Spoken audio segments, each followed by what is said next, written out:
Britain, it's time we faced a little bit of reality. Digital ID isn't coming. It's already here. The law was passed in July 2025. The framework is built and no amount of petitions, protests or wishful thinking is going to roll it back. That ship has sailed. And before we go any further, stick around to the end because I've got a question for you, a big one. And if you answer it honestly, you'll see why pretending digital ID is new or shocking doesn't really stack up. But anyway, the real question now is this. How do we fight it while accepting that it exists? How do we demand transparency, protect our rights, and stop this from turning into a tool of mass control? Because here's the truth. You can't just ignore it. You can't just delete the app, and you can't just opt out of society because this is global. That's the conversation we need to have today. But just quickly, if you're here seeing me for the first time, you're going to say, who the heck is this guy? What's he talking about? What does he know?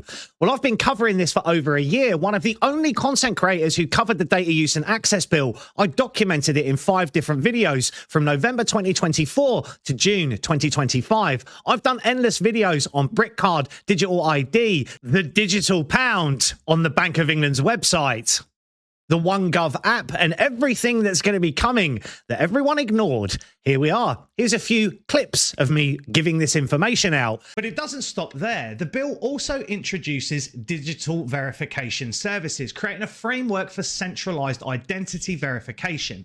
Going to get an email, no alert, no opt-in, no debate. But in a matter of days, the UK government will gain sweeping powers to take your data, your medical records, your website content, your business analytics. Up because the government is coming for your data. This is probably going to be the most important 6 minutes and 40 seconds of your 2025. Not just your future data, your past data too. Data in standardized ways, even if it was gathered years ago or outside the UK. Link you to a digital ID system managed by digital verification services. So before you get into this video, you might understand some of us have been looking into this for a very, very long time. So first up, how we got here. You see, back last year, you voted Labour on the 4th of July, 2024. This isn't a dig at some of you, it's a statement of fact. And I know a lot of you didn't.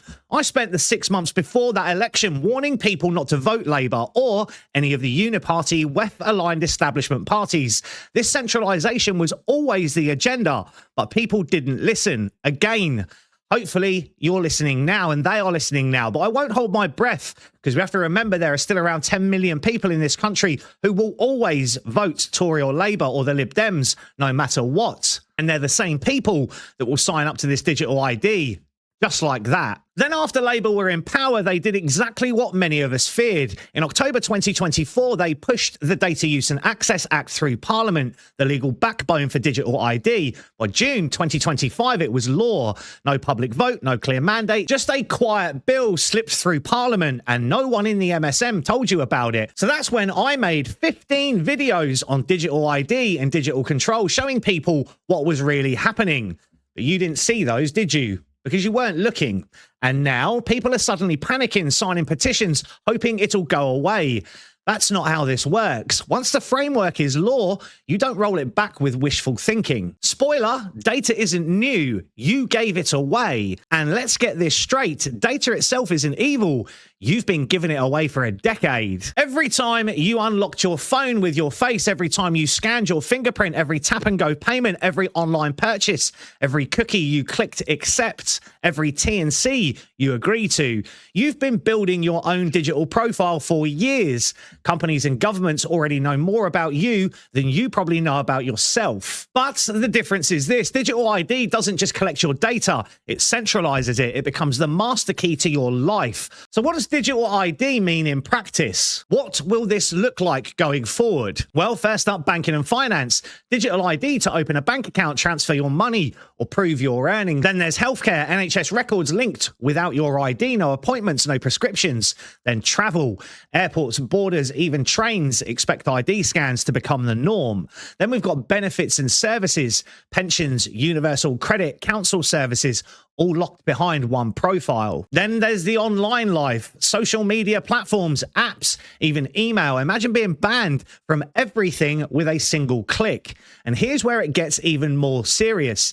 Digital ID could easily become the backbone of a digital voting system. That means every vote tied directly to your personal profile. They'll know exactly who you voted for. Combine that with tracking what you watch online, which news sources you follow, where your information comes from, and you've got a system tailor-made for influence. And we've actually seen this before. Think back to Cambridge Analytica in 2016 when people were micro-targeted with adverts designed to sway their political choices. Now imagine that level of targeting with the state having access to your full centralized data profile. They wouldn't just be nudging your vote in Brexit or the American elections. They'd be able to shape the entire environment around you to push you in the right direction. And then there's the line we're hearing now. Digital ID is to clamp down on illegal immigration. Let's be clear, that's utter nonsense. These people don't have IDs to begin with. They aren't queuing up for passports. They are being picked up in dinghies and literally brought here by Border Force.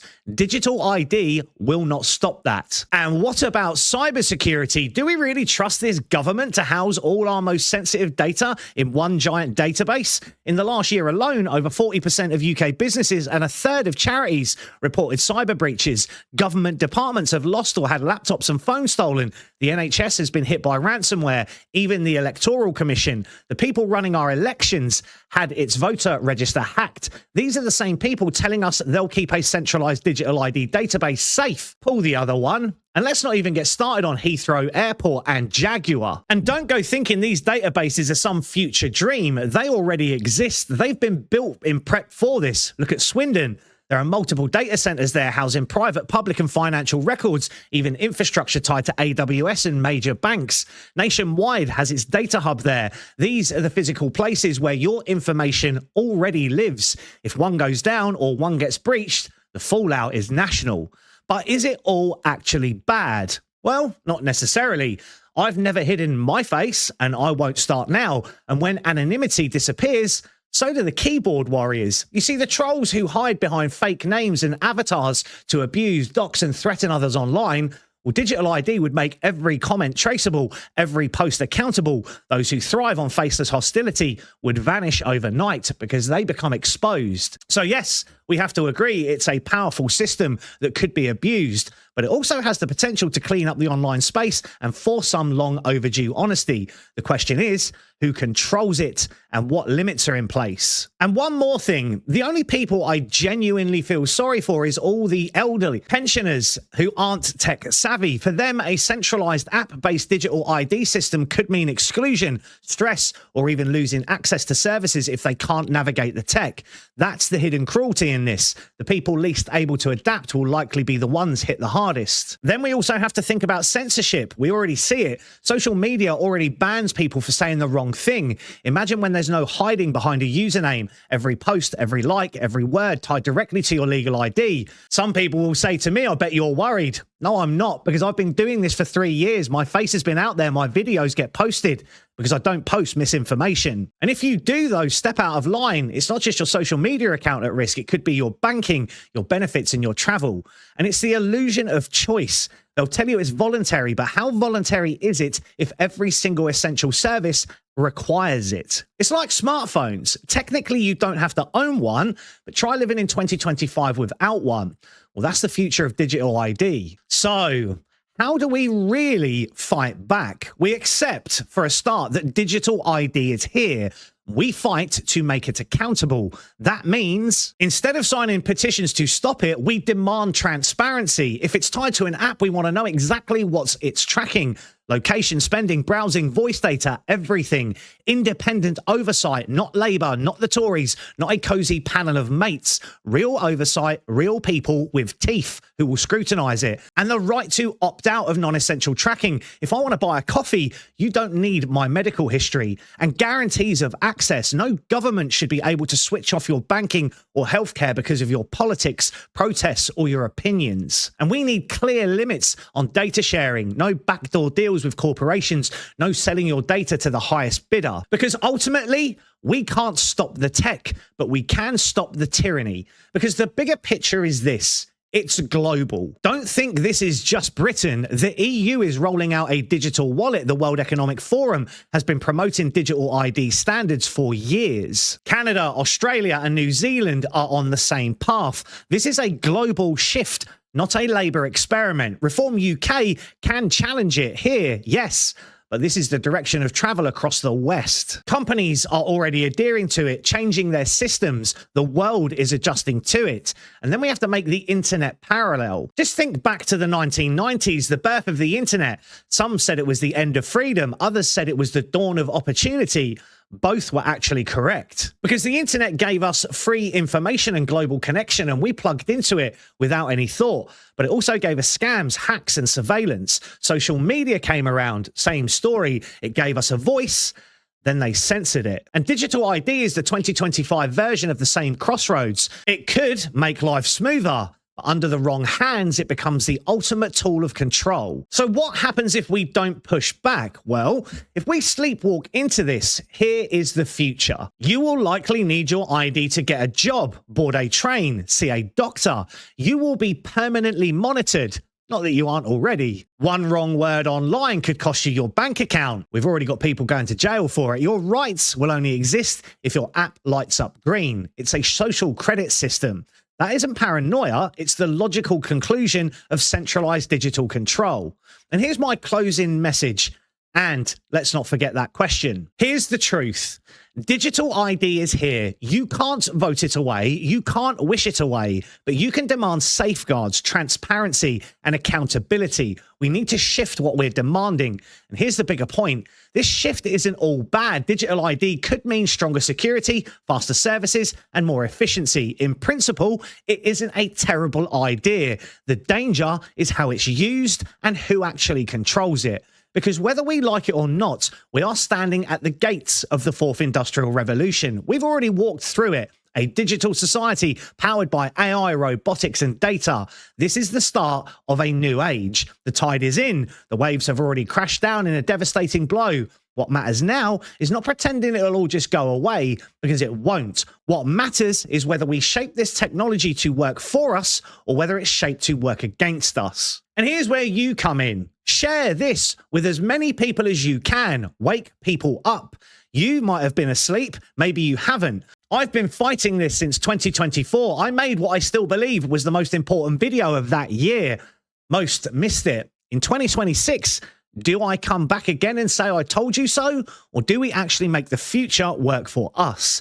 That's the fight, that's the choice, and that starts now. Now, here's the bit you're not gonna like. I'm not actually against digital ID, because I think the right government in the right hands with the right people controlling it, it can actually be a force for good. I'm a digital guy. I worked in digital tech for 2 years. I understand and have understood for a very long time where society was going. I accepted a long time ago that this is what the future would be. You all accepted it as well. Willingly. And let's get on to that question I promised you. You see, ask yourself this. For the last decade, you've already face scanned your phone, pressed your fingerprint on it, scanned your passport for banks, accepted every cookie and every single T&C. You've documented your shopping history on Amazon, Facebook, TikTok, let supermarkets scan you at checkouts, tapped your contactless payment, kept your NHS data in the system instead of opting out when you had the chance, handed your work history to LinkedIn, shared your location everywhere you've been. You've browsed the internet relentlessly, no doubt sometimes watching or purchasing some questionable things. Be honest. That was all logged, tracked, information stored in data centers somewhere, and you did it freely. Some will claim they won't opt in whilst posting that comment on a smartphone, and you are jumping up and down about this? You already agree to it the minute you subscribe to the digital age, and have been for the past 10 years. Sure, some will say they don't do any of that. So what have they got to worry about? And those that have, what are you screaming about now? You already signed up to it. So tell me, do you really think digital ID is something new? Or is it just the final step in a system you've already been a part of for years? That one will get you thinking, because you already accepted it. Firstly, when you accepted these into power, and secondly, when you accepted all the terms and conditions and opted into everything you do online, when you clicked OK.